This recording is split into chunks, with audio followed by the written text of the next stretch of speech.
Bom dia, meus amores. Nossa aula de hoje será uma revisão de português e matemática dos assuntos do mês de junho. Todos aqueles assuntos que nós tivemos em junho, nós vamos ver agora com uma revisão. Bastante atenção. Vamos iniciar com onônimos, parônimos, sinônimos e antônimos.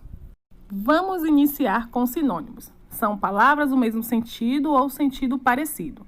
Exemplo, por favor, mantenha-se distante da faixa amarela. E tem também, por favor, mantenha-se afastado da faixa amarela. Ao substituir a palavra distante e afastado, o sentido da informação não foi alterado. Portanto, essas palavras são sinônimas. Vamos ver antônimos. São palavras do sentido contrário. Exemplo, aquele gato é pequeno. Aquele gato é grande. Ao substituir a palavra pequeno por grande, as informações fornecidas tornam-se opostas. Então, teremos o antônimos. Mais uma vez, vamos lá? Sinônimos, palavras que possuem significados próximos e semelhantes. Temos aí casa, que é a mesma coisa de lar, moradia e residência. E temos o longe, que é a mesma coisa que distante. Exemplo, a casa de Luana é muito bonita. Temos outro exemplo, Luana, sua moradia é muito bonita. Antônimos, são antônimas as palavras que se opõem pelo significado. Não há antônimos perfeitos. Tem o alto, baixo, amor, ódio, construir, destruir, dar, tirar, fiel, infiel, leal, desleal, perto, longe, riqueza e pobreza. Tem um exemplo. Meu irmão é mais alto que eu. Sou mais baixo que meu irmão. Entendeu o significado? Vejamos parônimos e homônimos. Parônimos são palavras de escritas e pronúncias parecidas, mas com significados diferentes. Exemplo, a despensa da creche está cheia de mantimentos. A despensa de Manuel deu-se por motivos de força maior. Veja a diferença entre dispensa de mantimentos e dispensa que dispensar uma pessoa. Novamente, parônimos, vocábulos ou expressões que apresentam semelhanças de grafia e pronúncia, mas que diferem no sentido. Exemplo, cavaleiro e cavalheiro, couro e couro, cesta e cesta, eminente e iminente, osso e ouço, sede e sede, comprimento e cumprimento. Veja que tem um comprimento de medir e comprimento de cumprimentar, totalmente diferente. Agora, temos aí o homônimos. São palavras com a mesma pronúncia e ou escrita, mas com significados diferentes. Exemplo, ontem fomos assistir ao concerto da Orquestra Municipal. O concerto do Portão custou uma fortuna.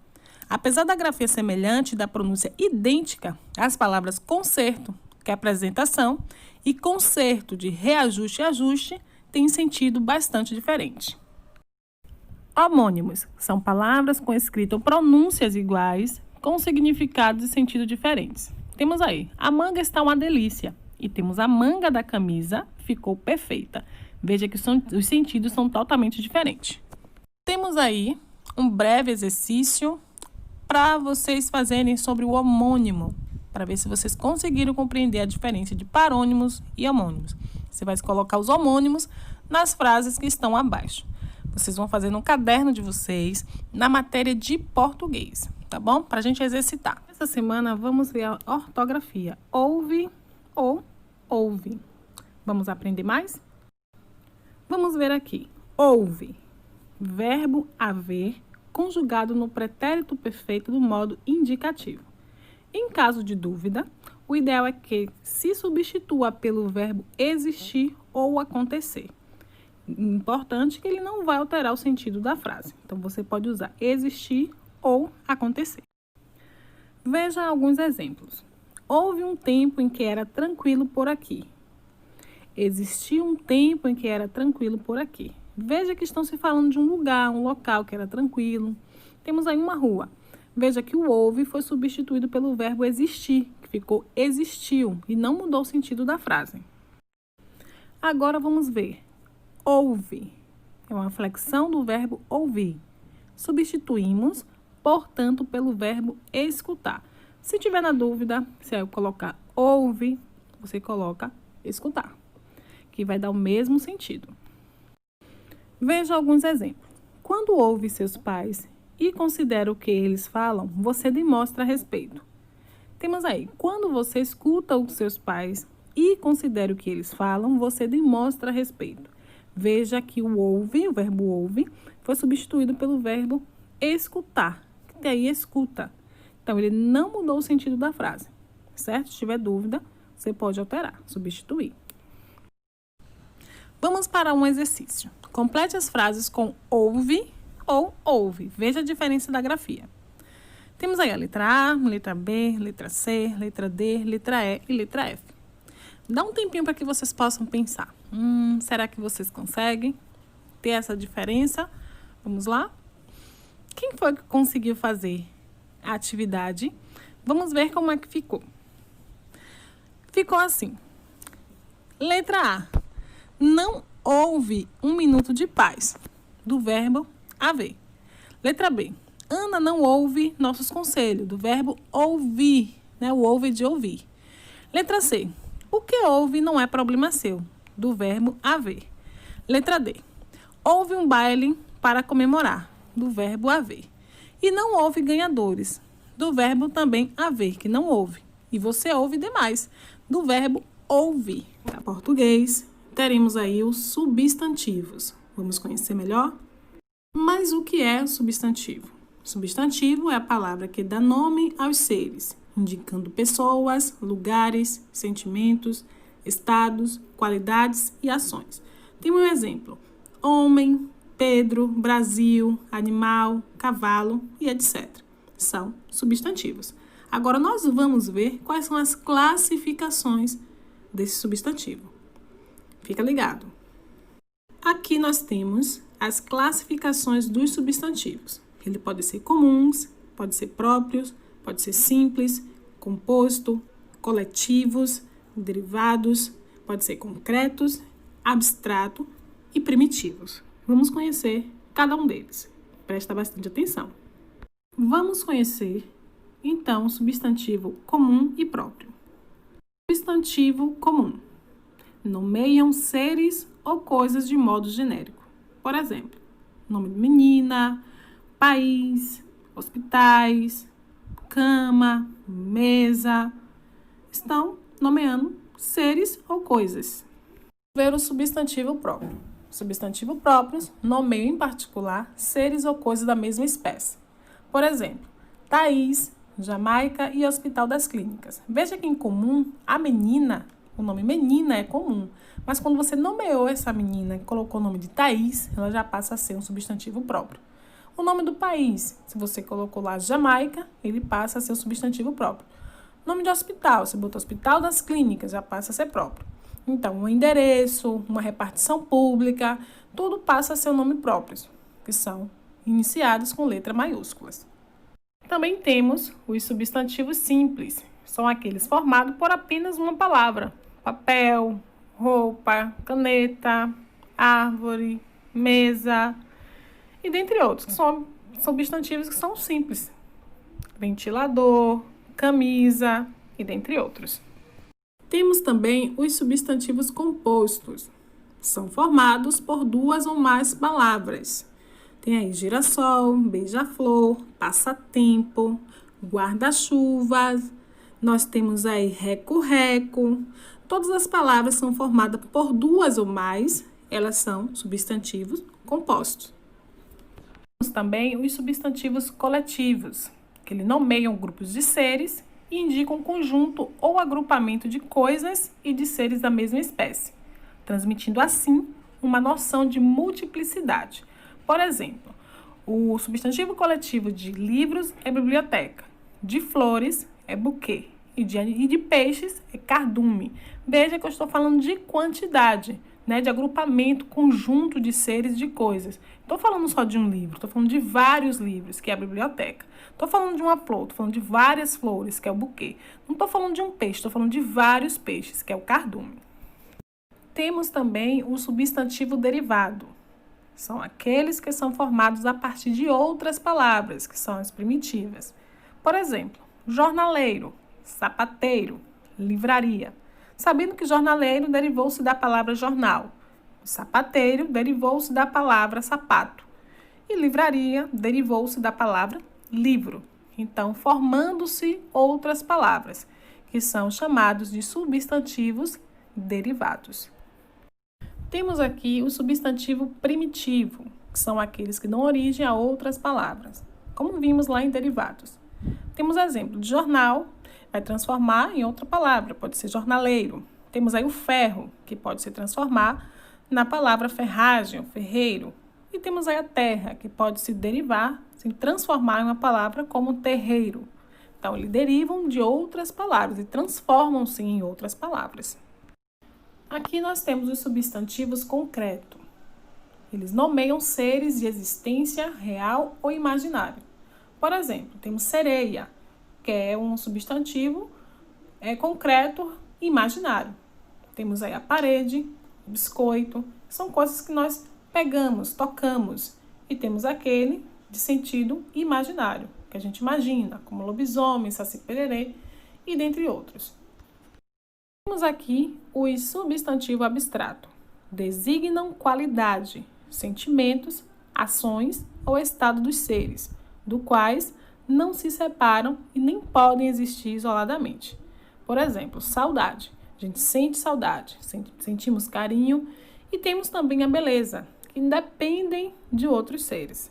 Então, substantivo abstrato são aqueles que nós não podemos tocar, mas eles não podem existir isoladamente.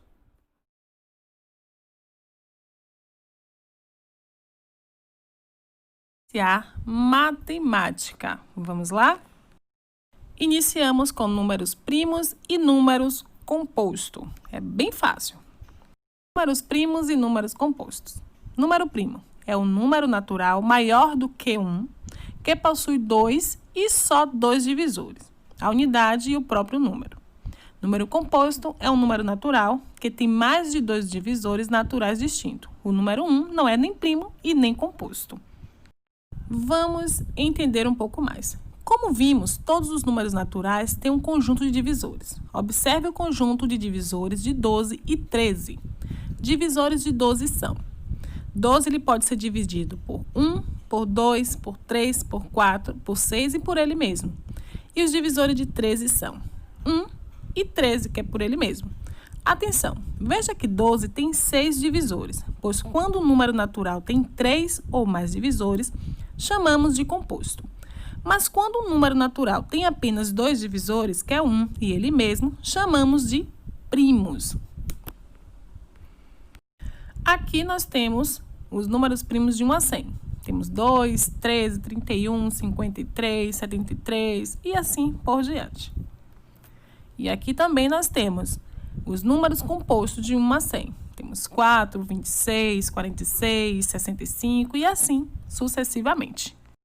Lembre-se, o número 0 não é nem primo e nem composto, pois tem infinitos divisores. Vamos para a decomposição em fatores primos. Prestem bastante atenção. Para indicar os fatores primos que entram na composição de um número, efetuamos uma operação chamada decomposição ou fatoração. Regras para decomposição. Vamos decompor o número 12 em fatores primos. Veja como devemos escrever o natural que pretendemos fatorar. Temos que colocar o 12 e a barrinha no meio. Escrevemos ao lado direito da linha o menor divisor primo do número.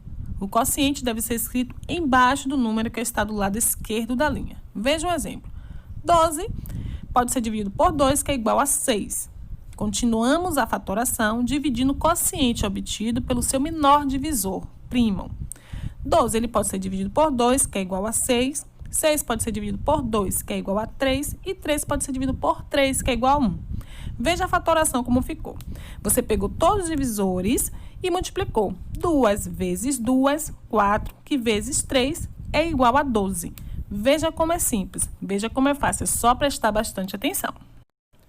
O processo é finalizado quando encontramos o quociente 1. Então, o número 12 decomposto em fatores primos é 2 vezes 2 vezes 3, que é igual a 12. Veja a decomposição em fatores primos do número 25. Teve um erro de digitação aí, não é 2, é 25. 25 ele pode ser dividido por 5, que dá 5. Que pode ser dividido por 5, que dá 1. Veja que acabou, que chegou ao quociente 1. Veja a fatoração como ficou. 5 vezes 5, que é igual a 25, tá bom? Vamos ver. Todo número natural maior que 1 pode ser decomposto num produto de 2 ou mais fatores. Exemplo, decomposição do número 24 num produto. 24 é igual a 4 vezes 6, que dá 24. Ou pode ser 2 vezes 2, que dá 4, vezes 6, que vai dar 24. Podemos fazer 24, que é 2 vezes 2, 4, vezes 2, 8, que vezes 3 vai dar 24. No produto 2 vezes 2, vezes 2 e vezes 3, todos os fatores são primos. Chamamos de fatoração de 24 a decomposição de 24, que são os divisíveis que a gente viu aí em cima, num produto de fatores primos. Então, a fatoração de 24 é 2 vezes 2, vezes 2, vezes 3, que foi o 24 que você decompôs, que você dividiu, certo? De um modo geral, chamamos de fatoração de um número natural maior que 1 a sua decomposição no produto de fatores primos. Regra prática para a fatoração. Primeiro, dividimos o número pelo seu menor divisor primo. E, em seguida, dividimos o quociente obtido pelo menor divisor primo desse quociente. E assim, sucessivamente, até obter o quociente 1. Veja o exemplo à frente. Se os divisores primos são 2, 3, 3, 5 e 7, então, 630 pode ser dividido por 2, vezes 3, vezes 3, vezes 5 e vezes 7. Você pode ver aqui ao lado os divisores primos e o quociente, onde chegou ao quociente 1. Olha a Prodina, tão bonitinha! Na aula de hoje, aprendemos o que é a decomposição em fatores primos. Vimos ainda que todo número inteiro tem decomposição em fatores primos, e essa decomposição é única. Esse fato é bem importante em matemática. Podemos utilizá-lo em outros assuntos futuramente, além de servir de auxílio para cálculos mentais. Tá bom? C. Veja como é tão simples e fácil. É só prestar bastante atenção. Vamos lá. O que é o MMC? Mínimo, múltiplo e comum. Ou seja, é o menor número divisível por 2 ou mais números ao mesmo tempo. Uma das formas mais fáceis de se encontrar esse menor múltiplo é a decomposição em fatores primos, que nós vimos na outra aula, e sempre seguindo a ordem crescente dos mesmos. Simples, né? Vamos lá ver como funciona? Fica ligado. Vamos entender melhor. Vamos encontrar o MMC dos números 3 e 4. Primeiro, vamos encontrar o conjunto dos múltiplos de cada número separadamente. Temos aí o múltiplo de 3. Começa por 0, 3, 6, 9, 12, 15, 18, 21, 24, 27 e 30. Agora os múltiplos de 4. 0, 4, 8, 12, 16, 20, 24, 28, 32, 36 e 40. E em seguida, procuramos quais são os múltiplos comuns, isto é, que pertencem aos dois conjuntos ao mesmo tempo. Qual é o número que está nos dois conjuntos ao mesmo tempo? Então, escrevemos assim. Múltiplo de 3, que é a interseção do múltiplo de 4. Interseção é o mesmo que dizer que queremos os elementos que eles têm em comum. Por isso, esse símbolo aí de um U parece de cabeça para baixo. Então, os múltiplos de 3 e 4 são 0, 12 e 24. Portanto, os múltiplos comuns de 3 e 4 são 0, 12 e 24. Então, o menor múltiplo comum diferente de 0 é o 12. Então, depois do 0, o menor número é o 12. Logo, 12 é o mínimo múltiplo comum dos números 3 e 4. Representamos assim, MMC de 3 e 4 é igual a 12. Vamos aprender uma maneira mais simples de determinar o MMC de 2 ou mais números. Primeiro, decompomos números ao mesmo tempo. Depois, multiplicamos fatores primos e obtemos o MMC. Observe o exemplo. Para fatorar ao mesmo tempo os números, devemos dividi-los pelo menor divisor primo. Pode acontecer de esse menor divisor dividir apenas um dos números. Quando isso acontecer, escrevemos o quociente encontrado abaixo do número que foi dividido e repetimos o outro número, tá certo? Então, vamos ficar ligados no próximo exemplo. Veja os exemplos abaixo. Nós vamos encontrar o múltiplo de 4 e 7. Primeiro, nós vamos pensar no menor número divisor primo. Pensando no número 2, que é o menor. 2 eu posso dividir para 4? Posso. 2 dividido por 4 dá 2. Como eu não posso de 2 dividir para 7, eu vou repetir o número 7 embaixo do quociente 7. Vou pensar em outro menor divisor primo. Também o 2. Então, o 2 eu posso dividir para 2? Posso, que dá 1. A decomposição acabou porque chegou no número 1, do número 4. Agora o 7. 7 eu posso dividir por 7. 7 dividido por 7, que vai dar 1. Então, acabou a decomposição tanto do 4 como do 7. Veja como ficou a fatoração. 2 vezes 2 vezes 7. A fatoração, lembrando que você vai pegar os divisores e vai multiplicar para você encontrar o MMC, o mínimo múltiplo e comum de 4 e 7. Então, 2 vezes 2, 4. 4 vezes 7, que vai dar 28. Então, o MMC de 4 e 7 é igual a 28. Veja que pelo primeiro método, aquele que a gente viu lá na frente, o resultado é o mesmo.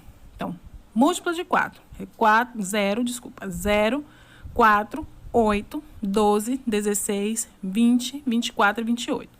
Múltiplos de 7. 0, 7, 14, 21 e 28. Então, múltiplo de 4, interseção, que é esse Uzinho aí de cabeça para baixo, e o múltiplo de 7, que é igual. Você vai olhar entre um conjunto e outro e ver qual números que são iguais. Os únicos números que são iguais são o 28. Então, o mínimo múltiplo comum de 4 e 7 é o 28. Veja como é simples, tanto como no método, o primeiro método, como esse agora que a gente viu o exemplo. É só prestar bastante atenção. Agora, temos aqui um exercício. Calcule o MMC dos seguintes números, 4 e 6. Agora é com vocês.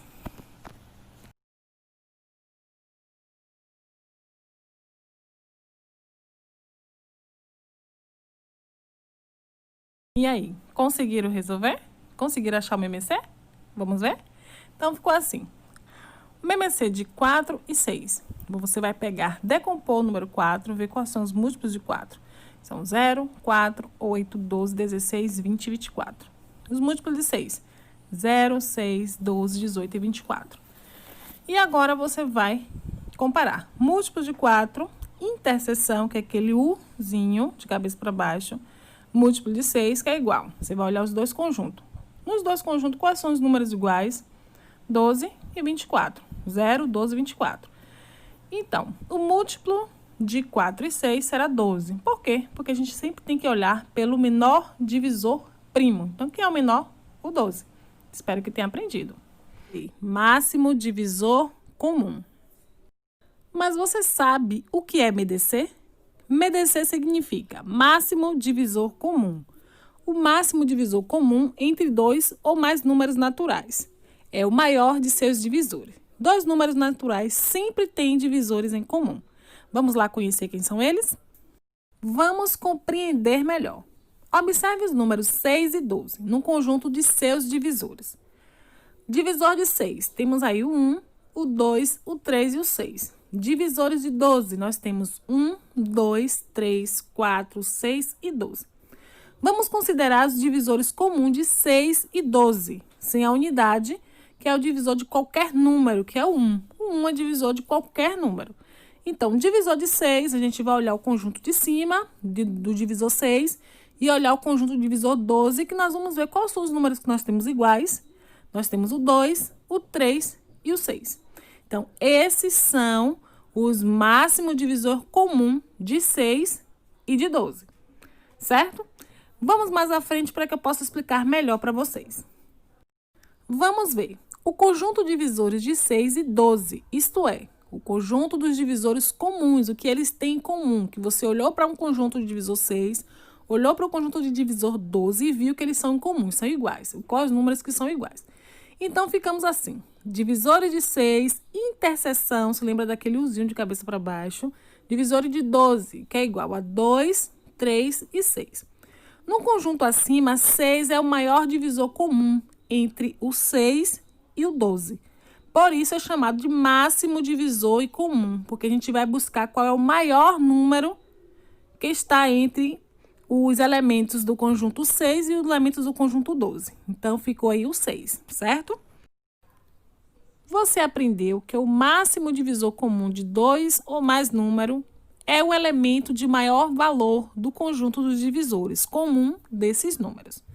Então, você entendeu que o máximo divisor comum é sempre o maior número do conjunto dos divisores. Vamos ficar sempre ligadinho para poder a gente não errar. Agora que você aprendeu, nós vamos fazer este exercício. Determine o máximo divisor comum dos números abaixo. Número de 6 e o de 8. Vamos lá?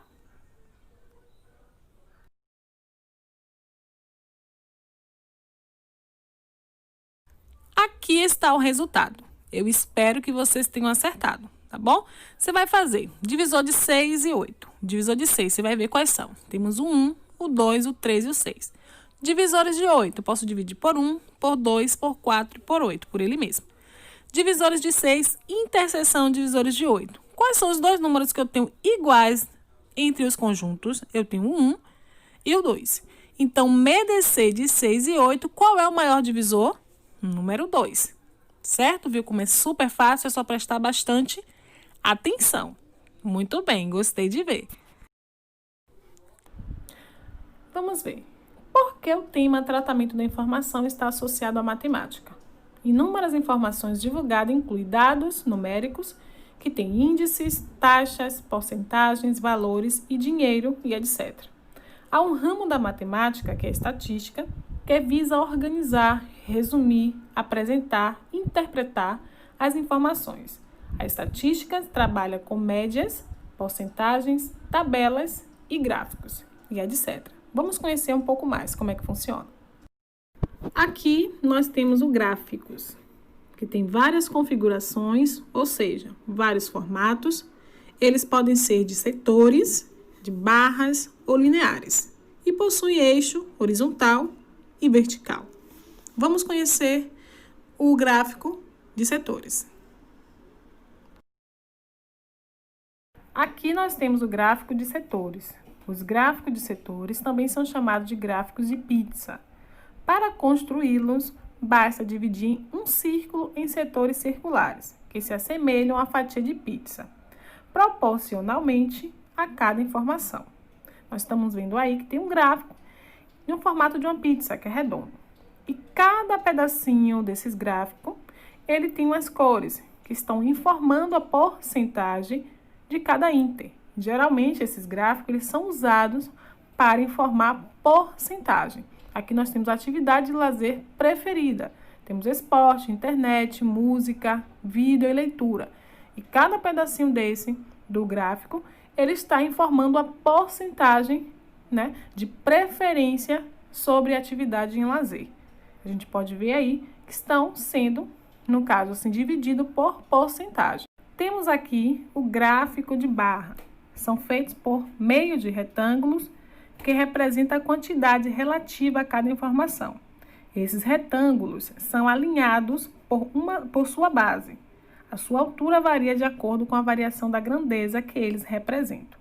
Além disso, cada barra, que é o retângulo, está relacionada a uma informação, que pode ser um período, pessoa ou etc.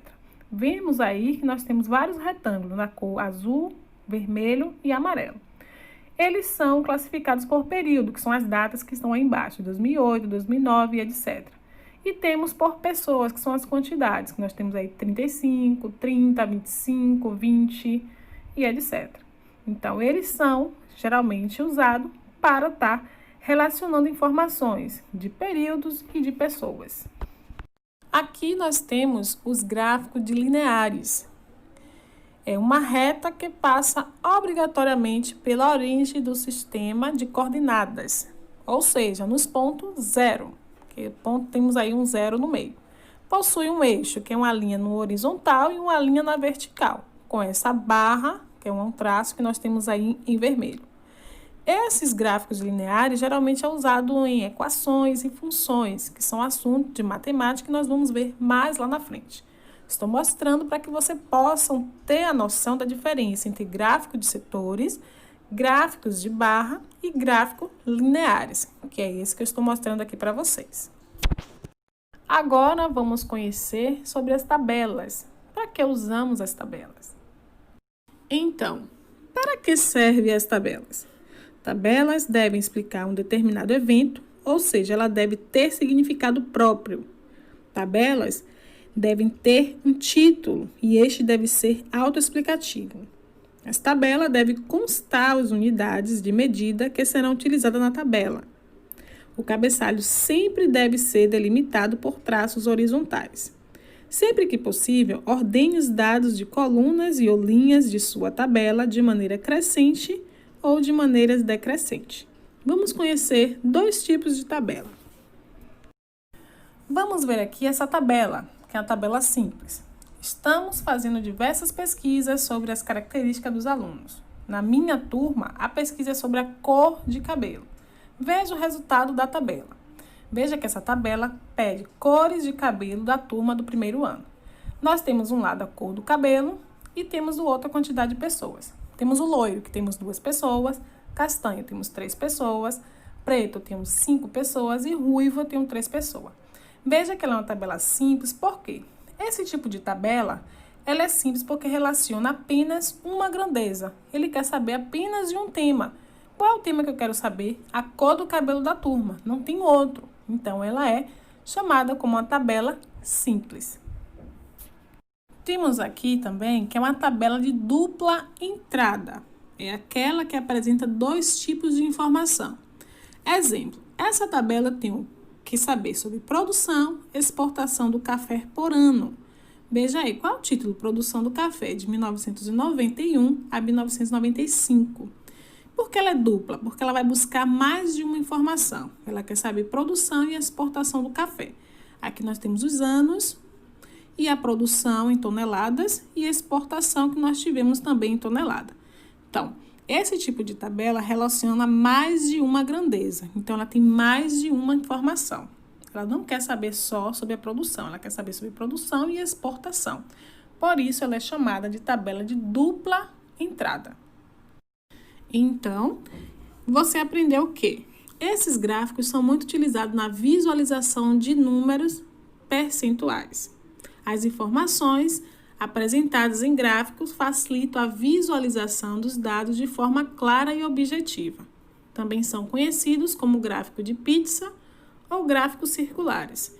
Temos aí o gráfico de setores e lineares. E temos a tabela simples e a tabela de dupla grandeza, que acabamos de ver agora nos nossos slides na videoaula, tá certo? Podemos ver aqui. A professora do 5º ano trouxe algumas informações para que os alunos pudessem entender o funcionamento da Escola Sistema Solar. São 300 crianças entre 6 e 11 anos, são 900 cadernos e borrachas, 1.500 livros didáticos. Será fácil organizar tudo isso? Então, para ter essa organização, eu vou criar tabelas e gráficos. Então, ele é muito utilizado para que a gente possa ter uma organização, certo? Então, eles são muito importantes. Qual a melhor forma podemos organizar isso? Aqui pergunta, é fazendo as tabelas e os gráficos.